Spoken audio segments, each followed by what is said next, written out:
Kinapyasan na rin ng confidential funds ang Office of the Ombudsman.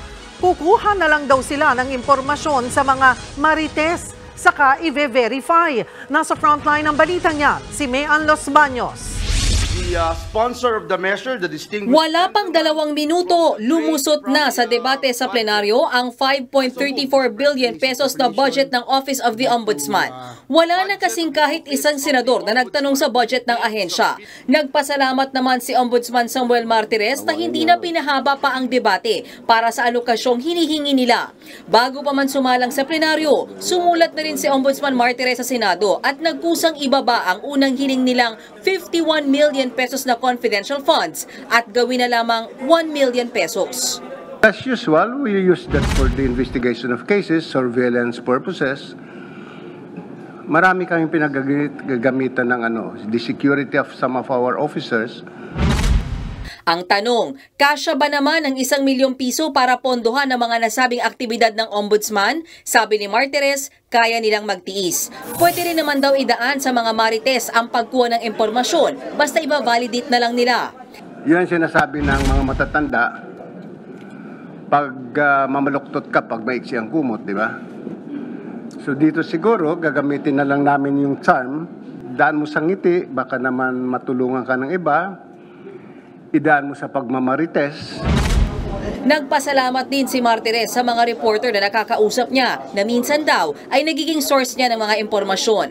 Doon, marites at tolits, di ba?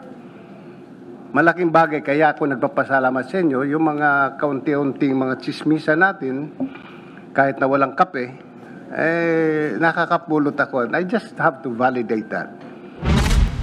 Sa pagsalang naman sa budget ng Department of Justice na nagkakahalaga ng 35.455 billion pesos, napansin ni Senator Coco Pimentel ang pagtapya sa confidential funds ng ahensya.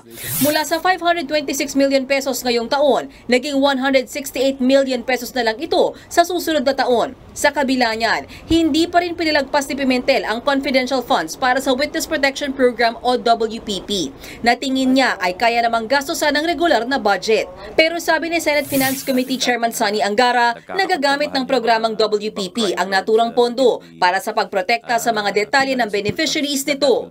Nananatiling 20 million pesos ang confidential funds ng Bureau of Immigration at 175.4 million naman ang sa NBI. Pareho yung law enforcement agencies na nangangailangan ng pondo para sa surveillance at intelligence gathering.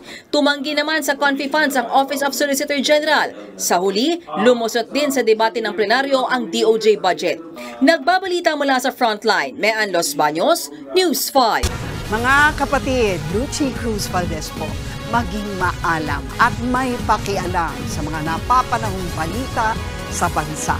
Tumutok at mag-subscribe sa News 5 social media pages.